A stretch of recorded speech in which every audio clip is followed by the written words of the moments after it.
Hello everyone, एक बार फिर कुछ कॉमन टिप्स लेकर आपके सामने। भाई एग्जाम चल रहे हैं, छोटी छोटी माइन्यूट मिस्टेक्स ना हो, तो मैं कोशिश कर रहा हूं कि जहां जहां से भी वो पॉइंट्स मिल रहे हैं जिनमें हमें लग सकता है कि हाँ यहाँ पर मिस्टेक हो सकती है, उन पॉइंट्स को हम एक जगह इकट्ठा कर रहे हैं और आपके सामने ला रहे हैं। उम्मीद है आप इनको एंजॉय करोगे और आपका फायदा होगा हर हाल में 100%।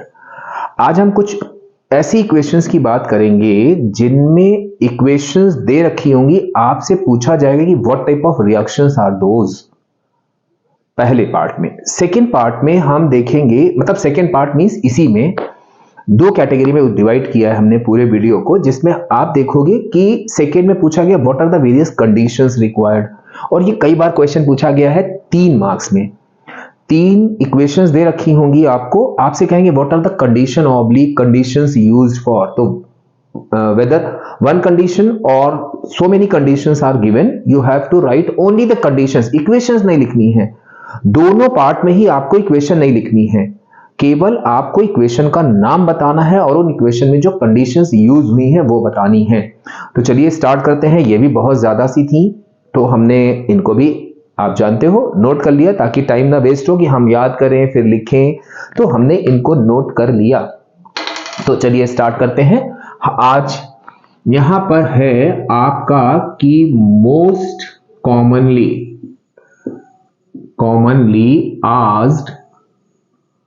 Asked equations.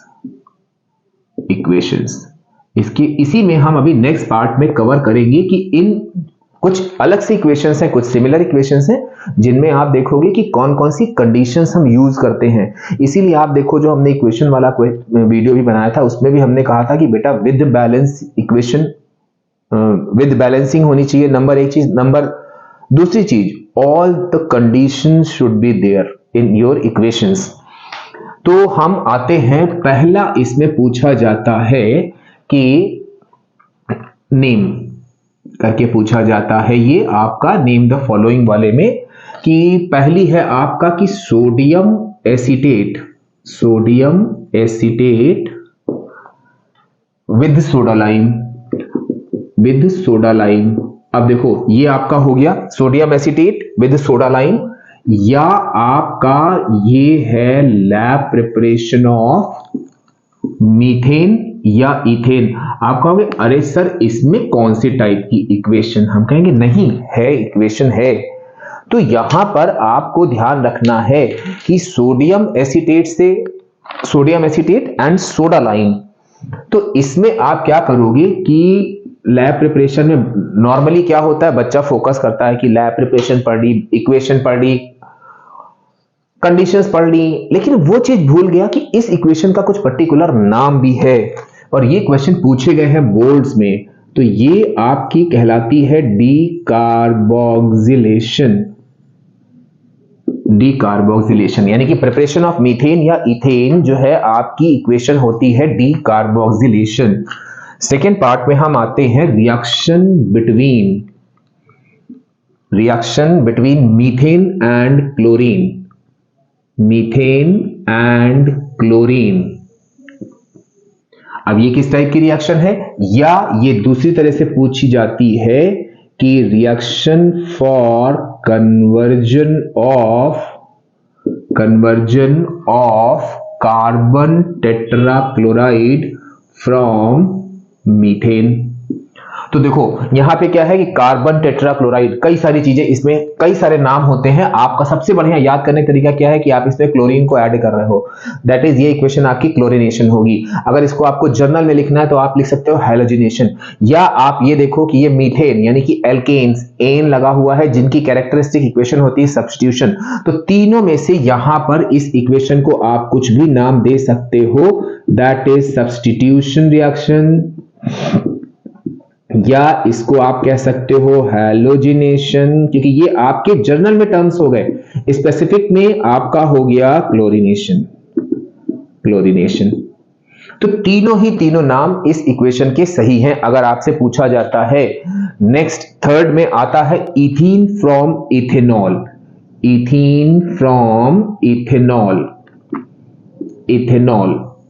अब ये भी आपका कई बार पूछा हुआ क्वेश्चन है, तो इसको हम मोस्ट इंपॉर्टेंट में डाल रहे हैं। अब आप देखो, इथेनॉल में आपने कॉन्क H2SO4 के संग रिएक्शन कराया था। Conc H2SO4 is a very good dehydrating agent, जिसने कि इस इथेनॉल का डिहाइड्रेशन कर दिया था। तो इस रिएक्शन को हम लोग बोलते हैं डिहाइड्रेशन। तो ये रिएक्शन आपकी क्या कहलाती है? ये रिएक्शन आपकी कहलाती है डिहाइड्रेशन।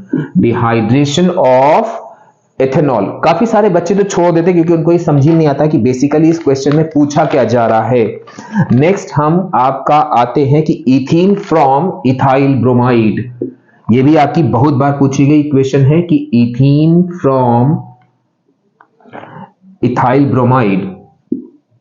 Ethyl bromide. अब यहां पर आप, अगर बहुत से बच्चे जो है 10 ईयर लगा चुके होंगे तो उन्होंने देखा होगा इस टाइप के, what type of reaction is formation of 1,2 dichloromethane from methane. इस टाइप से क्वेश्चन काफी पूछे गए हैं और उनमें उसी कैटेगरी में ये पार्ट भी है आपका। तो इथीन से हम इथाइल ब्रोमाइड बनाते हैं, तो ये कहलाती है आपकी डिहाइड्रोहैलोजिनेशन। डिहाइड्रोहैलोजिनेशन, क्योंकि यहां पे जब आप इसकी रिएक्शन कराते थे अल्कोहलिक KOH के संग बॉयल कराते थे तो आपका H भी निकलता था, नीचे से Br भी निकलता था, तो हाइड्रोजन भी निकल रहा है, हैलोजन भी निकल रहा है, तो डिहाइड्रोहैलोजिनेशन। तो ये आपका ये चीज ध्यान रखनी है, बहुत इंपॉर्टेंट चीजें हैं ये। अब नेक्स्ट उस पे आते हैं हम, जिसमें अच्छा अगर इनको अलग अलग करते तो बहुत सारी बन जाती, कुछ में सेम कॉमन है तो वो हमने एक ही संग वो कर दिया है। जैसे कि हम लोगों ने ये लिया इथीन फ्रॉम इथाइल ब्रोमाइड।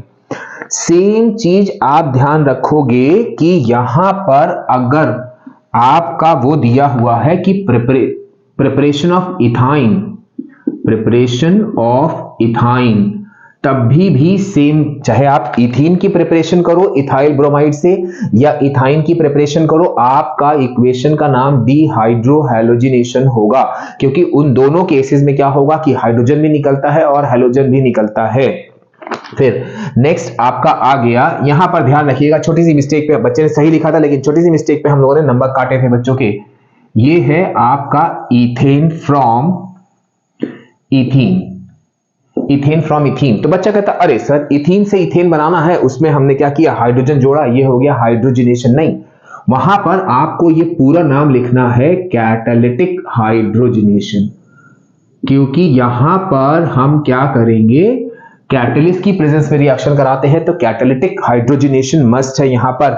या अगर आपको कंफ्यूजन हो रहा हो कि अरे यार कैटालिटिक नहीं लगाएंगे तो नंबर कट जाएंगे, आप टेंशन मत लो, आप सीधे सीधे इसका नाम दे दो एडिशन रिएक्शन। क्यों? क्योंकि ये आप देखो ना, फ्रॉम इथीन, इन का मतलब हुआ कि ये अनसैचुरेटेड हाइड्रोकार्बन है जो एडिशन रिएक्शन देता है कैरेक्टरिस्टिक। तो आप इसको इसकी जनरल इक्वेशन एडिशन रिएक्शन से भी लिख सकते हो।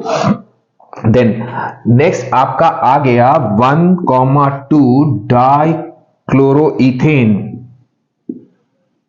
Ethane from ethene. अब देखो यहां भी आपका क्या है, इथीन आ गया और यहां पर डाइक्लोरोइथेन, क्लोरो, और ये क्लोरीन आ गया, तो आपका हैलोजिनेशन भी हो सकता है। इथीन है उससे एडिशन रिएक्शन भी हो सकता है, तो आप दोनों में से कोई भी रिएक्शन यहां पर दे सकते हो, या इसको आप दे सकते हो हैलोजिनेशन, या इसका नाम आप दे सकते हो एडिशन रिएक्शन। एडिशन रिएक्शन, दोनों ही नाम सही हैं इसके। अब यहां पर क्या है कि जो ये वाली इक्वेशन है और ये वाली इक्वेशन है, ये दोनों आपकी सिमिलर होंगी विद इथाइन ऑल्सो। तो यहां पर दो बार लिख के हम आपका टाइम नहीं खराब करेंगे।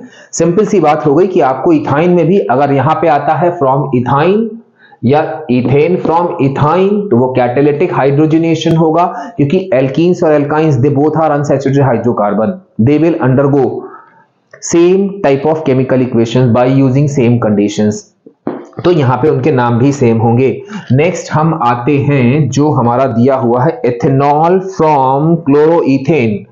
अब इसमें जो है आप ध्यान रखना, इसको हम थोड़ा सा एक स्टार बना देते हैं ताकि आप ध्यान रखना, क्योंकि ज्यादातर बच्चे क्या करते हैं कि इसको गलत कर देते हैं। और क्यों? क्योंकि उन्होंने ये चीज ध्यान दी नहीं होती है। तो ये है आपका ethanol from ethene, from ethene. ये आप ध्यान रखना, आपकी रिएक्शन होती है hydrolysis, hydrolysis type of reaction में। फिर नेक्स्ट आपका आ गया जो कि बहुत ही आसान है, आपको मालूम, आपको याद होगा कि reaction between ethanol with ethanoic acid, ethanoic acid. तो ये तो बहुत ही कॉमन इक्वेशन है जिसमें हम लोग कॉन्सेंट्रेटेड H2SO4 की प्रेजेंस में करते थे, जिससे हमारे स्वीट फ्रूटी कंपाउंड बनते थे जो कि एस्टर्स कहलाते थे और रिएक्शन कहलाती थी एस्टरिफिकेशन। तो ये कुछ ऐसे क्वेश्चंस हो गए जिनमें आपको इस तरह से स्टेटमेंट दिए होंगे और आपसे पूछे जाएंगे कि आप इनमें बताइए कि इन इक्वेशंस के नाम क्या हैं। अब हम देखते हैं, हमने कहा था ना इसको हमने दो पार्ट में डिवाइड किया है। सेकेंड पार्ट में हम देखेंगे कि आपको इक्वेशंस दे रखी हैं, इक्वेशन मतलब सिंबल के फॉर्म में नहीं, इक्वेशंस के नाम दे रखे हैं और आपसे कहेंगे what are the various conditions oblique conditions used in following equations. ये भी आपका कभी 3 मार्क्स का, कभी 4 मार्क्स का क्वेश्चन पूछा जाता है। तो अब हम यहां पर आते हैं नेक्स्ट क्वेश्चन में, जिसमें उन्होंने आपसे कहा है कि स्टेट द कंडीशन और कंडीशंस रिक्वायर्ड। तो ये है आपका conditions required for, condition oblique conditions required for, required for various equations। यानी कि आप देखोगे कि कौन कौन सी इक्वेशंस दे रखी हैं और उनमें आपकी कंडीशन क्या लगनी है। और इससे एक फायदा ये भी होगा कि जब आप उन कंडीशन, जब आपने ये वाला पूरा पार्ट याद कर लिया तो जब आप इक्वेशन लिख रहे होगे तो आपको ध्यान आएगा कि अरे हाँ कंडीशन बेस भी कुछ होता था, तो आप वो इक्वेशन यहां पर, कंडीशन आप यहां पर लगा दोगे। तो यहां पर पहला है आपका methane from methyl iodide, from methyl iodide, या ये आपका दूसरे नाम से भी पूछा जाता है, तो इसको हम जरा वैसे लिख देते हैं कि रिडक्शन ऑफ एल्किल हैलाइड, जिसमें हम लोग CH3I लेते थे, उसकी 2 नेसेंट हाइड्रोजन के संग रिएक्शन करा के CH4+HI बनाते थे। तो वहां पर आपने देखा होगा कि हम लोगों ने लिया था, इसमें कंडीशन के तौर पर हम लोगों ने लिया था कि zinc copper couple, zinc copper couple था इन एल्कोहलिक मीडियम, इन एल्कोहलिक मीडियम। तो ये चीज आपको ध्यान रखनी है कि हमको पूरी पूरी कंडीशंस लिखनी है। सेकेंड में हम आते हैं आपका, वो कह रहे हैं हैलोजिनेशन ऑफ मीथेन। रिएक्शन बहुत आसान है, आपने कई बार पढ़ी होंगी, लेकिन होता क्या है कि उनमें कंडीशन क्या लगनी है वो आप भूल जाते हो या नहीं लिखते हो। तो आप यहां पर ध्यान रखना, हैलोजिनेशन ऑफ मीथेन में हमको चाहिए होगा डिफ्यूज्ड सनलाइट, डिफ्यूज्ड सनलाइट, ये कंडीशन हमको चाहिए हैलोजिनेशन ऑफ मीथेन के लिए। फिर थर्ड में आपका क्या है, formation of ethene, formation of ethene from ethanol, या आपका ये दूसरा नाम था क्या, डिहाइड्रेशन ऑफ एथेनॉल। अब वहां पर आपको देखो, ये इन्होंने पूछा था कि नाम बताइए, इथीन की प्रिपरेशन क्या था, तो आपने एथेनॉल का डिहाइड्रेशन किया था।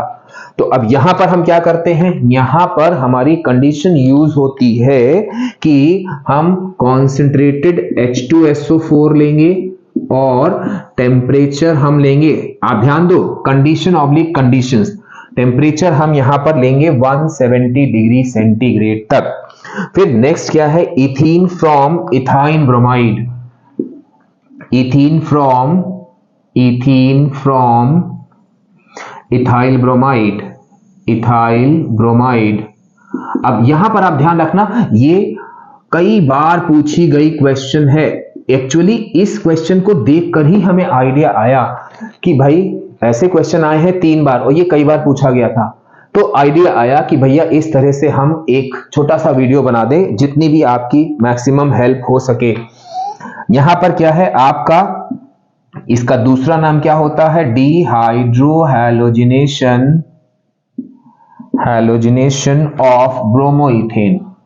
ब्रोमोइथेन दोनों में से कोई भी चीज पूछी जाएगी तो यहां पे आप ध्यान दो, आपने क्या किया था, आपने यहां पर अल्कोहलिक KOH लगाया था और उसके संग ऊपर लिखा था बॉयल।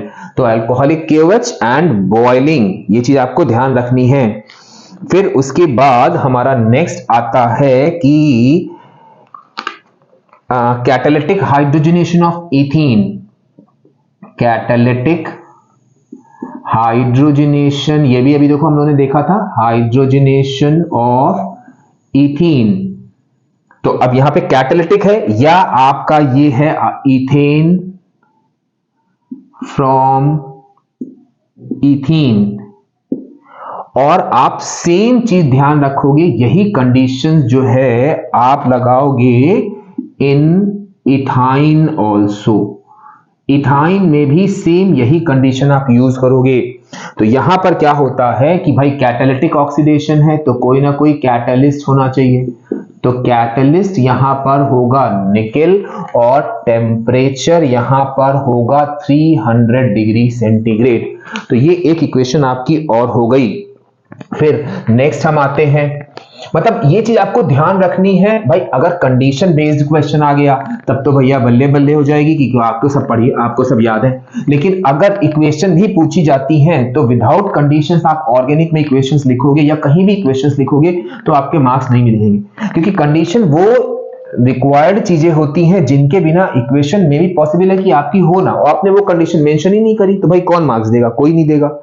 तो नेक्स्ट हम आते हैं आपका प्रिपरेशन ऑफ, नेक्स्ट कंडीशन हमारी पूछी गई है कि preparation of 1,2 dichloromethane from ethene. तो यहां पर क्या था कि इथीन की ब्रोमीन के संग रिएक्शन कराते थे तो हमारी इक्वेशन बनती थी। तो यहां पर हम लेते थे इनर्ट सॉल्वेंट कार्बन टेट्राक्लोराइड, ये हो गई इसकी कंडीशन यूज्ड। नेक्स्ट 7 पे आते हैं, ethyne from calcium carbide. Ethyne from calcium carbide, अब ये भी आपकी, अब यहां पे बहुत सिली सी मिस्टेक होती है क्योंकि हम जब इथाइन की प्रिपरेशन कैल्शियम कार्बाइड के संग करते हैं तो यहां पर क्या होता है कि cold water should be used. Water जो है वो आपका कोल्ड होना चाहिए, शुड बी यूज्ड। यहां भी हम अपना वही पैटर्न यूज करेंगे कि इनर्ट सॉल्वेंट रेड से, ताकि आपको थोड़ा सा डिफरेंस समझ में आए, इनर्ट सॉल्वेंट कार्बन टेट्राक्लोराइड। फिर नेक्स्ट हम आते हैं अपनी इक्वेशन पर, जिसमें अब इस पे भी बहुत ध्यान रखिएगा आप, ethyne from 1,2, ethyne from 1,2 dibromo ethane. अब यहां पे देखिए आप, इथाइन है वहां पे इथीन था, तो यहां भी आपको सेम वही कंडीशन लेनी है कि alcoholic KOH and boiling, alcoholic KOH and boiling. Next ethanol from, अब ये देखो यहां पे आप छोटा सा डिफरेंस इसको ध्यान रखना कि एथेनॉल फ्रॉम ब्रोमोइथेन, थोड़ी सी चीज आपको यहां पर ध्यान रखनी है कि आप यहां पर लोगे एक्वस KOH और boiling, aqueous KOH and boiling. तो ये हम लोग का नेक्स्ट हो गया।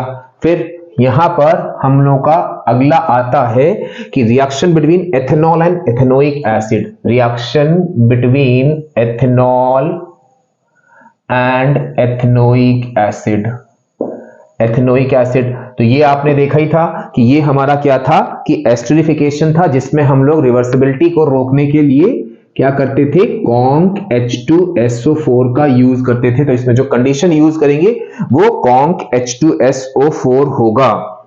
फिर अब नॉर्मली क्या होता है कि बच्चा सोचता है कि उसने कहीं पर भी किसी एक पेपर में देख लिया कि भाई कंडीशन वाली क्वेश्चन आई, कंडीशन वाले क्वेश्चन आए हैं, तो आप बेसिकली देखोगे कि सारे कंडीशन वाले क्वेश्चन जो हैं आपके, वो बच्चा सोचता है कि अरे सिर्फ ऑर्गेनिक से ही आते हैं, लेकिन नहीं, ये आपके कुछ स्टडी ऑफ कंपाउंड में भी कुछ ऐसी इक्वेशंस हैं which are based on some conditions, और वो बिना कंडीशन के इक्वेशंस एंटरटेन नहीं करी जाती हैं।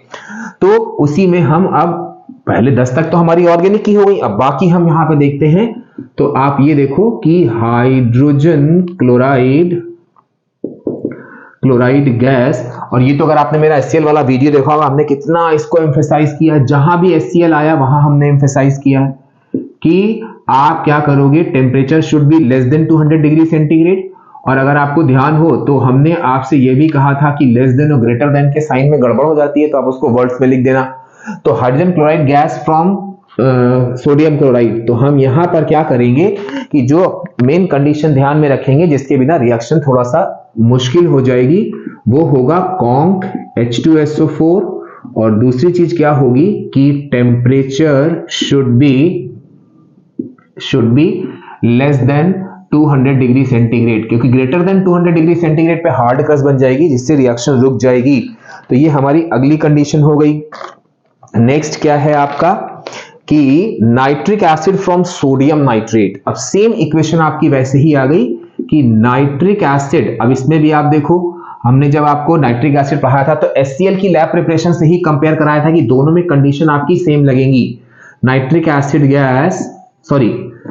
एसिड फ्रॉम सोडियम नाइट्रेट, यहां भी आप देखो कि ग्रेटर देन 200 डिग्री सेंटीग्रेड पर HNO3 का डीकॉम्पोजिशन होने लगता था, तो हम यहां पे कॉन्क H2SO4 यूज करते थे, because conc H2SO4 is a non volatile acid. तो दोनों आपके यहां पर देखो एक तरह से रिवीजन भी हो गया कि क्यों हम कॉन्क H2SO4 यूज करेंगे लैब प्रिपरेशन में, टेम्परेचर क्यों हम 200 से ज्यादा क्यों नहीं रखेंगे, should be less than 200 degree centigrade.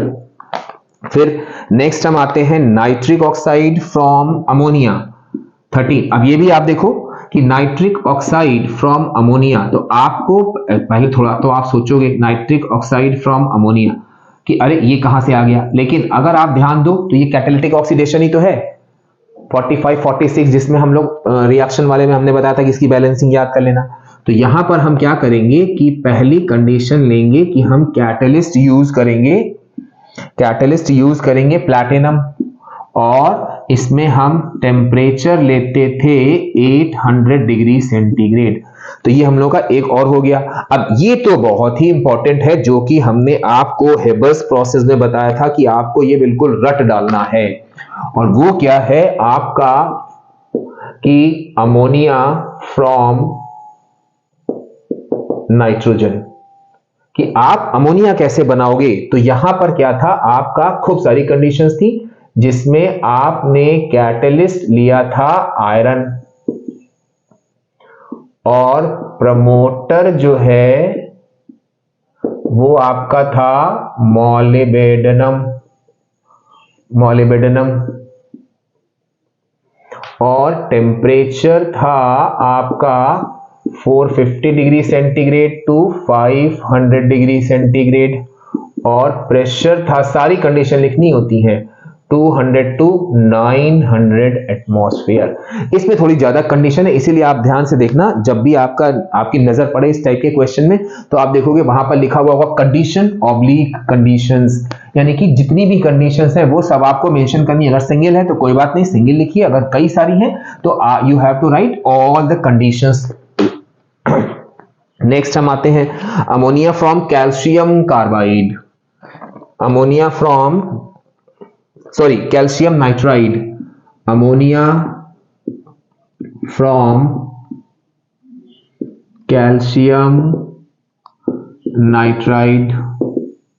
Ammonia from calcium nitride, अब इसमें जब आप देखो CA3N2 प्लस वाटर लेते थे, तो यहां पर आपको ध्यान रखना है कि वाटर जो है आपका वार्म होना चाहिए। अब देखो इसमें भी क्या चीज हो गई आपकी कि ये चीज, अब आप इक्वेशन लिख रहे हो तब भी आपको ध्यान रहेगा, करेक्ट द फॉलोइंग स्टेटमेंट आया तब भी आपको ये चीज ध्यान रहेगी। फिर नेक्स्ट हम आते हैं 16 पर, ये कह रहे हैं reduction of reduction of CuO, इसमें हम और एक बढ़ा देते हैं PbO, कुछ भी हो सकता है, reduction of CuO and PbO from ammonia. ठीक, तो यहां पर क्या होगा कि आपका हम लोग लेते थे हीटेड मेटालिक ऑक्साइड, तो हीटेड कॉपर ऑक्साइड या आपका PbO, यहां पे आपका कंडीशन हो गया कि PbO या CuO शुड बी हीटेड। फिर नेक्स्ट हम आते हैं reaction between zinc and sodium hydroxide, reaction between zinc and sodium hydroxide, sodium hydroxide. अब ये आप एनालिटिकल केमिस्ट्री देखो जो नेक्स्ट लास्ट वाले पेज में था, तो वहां पर क्या था कि जो ये सोडियम हाइड्रोक्साइड है एल्कली, ये हॉट एंड कॉन्क होना चाहिए, तो आपका ये क्या हो जाएगा कि हॉट एंड कॉन्क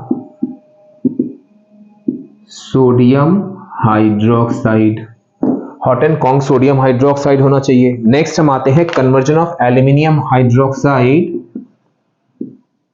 आप चाहे मेरे नॉर्मल पूरे थ्योरी वाले वीडियोस देखो जिसमें हमने पूरे पूरे चैप्टर कवर करें, या इक्वेशन वाले देखो, ये सारी चीजें हमने वहां पर बहुत एम्फसाइज करी हैं। Conversion of aluminium hydroxide to pure alumina. यहां पर कोई ज्यादा कंडीशन नहीं थी, केवल आपको क्या याद रखना है कि यहां पर टेम्परेचर आपको लेना होता है 1100 डिग्री सेंटीग्रेड। फिर है आपका रिएक्शन बिटवीन, इस पर बहुत ध्यान रखिएगा आप, हम स्टार बना रहे हैं कि reaction between magnesium and nitric oxide, sorry nitric acid. अब ये अभी हमने जब आपको नाइट्रिक एसिड बताया था तभी भी हमने आपसे ये चीज बोली थी कि नाइट्रिक एसिड जो है कॉन्क होगा तो NO2 देगा, डाइल्यूट है तो NO देगा, लेकिन उस डाइल्यूट में अगर magnesium is one of the metal या manganese is one of the metal तो गैस इवॉल्व इज हाइड्रोजन। लेकिन वहां पे कंडीशन क्या होती थी, वहां कंडीशन क्या होती थी, कंडीशन होती थी वहां पर कि cold very dilute 1% nitric acid. मतलब ये आप समझ लो उस तरह के क्वेश्चन हैं जो आपका मान लो कहीं 75, 76, 77 आ रहा है, तो आपके ये उन क्वेश्चंस को 100 में कन्वर्ट कर देंगे, क्योंकि बेसिकली 1 नंबर 2 नंबर 3 नंबर की गलतियां जो है वो यहीं पर होती हैं।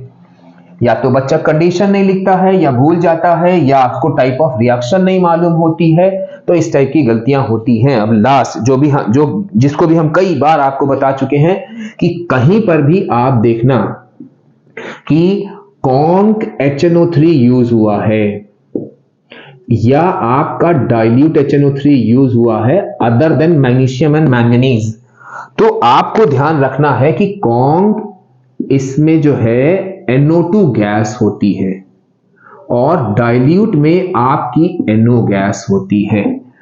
तो मान लो उन्होंने आपसे कहा कि the condition required when nitric acid reacts with copper, तो nitric acid should be conc.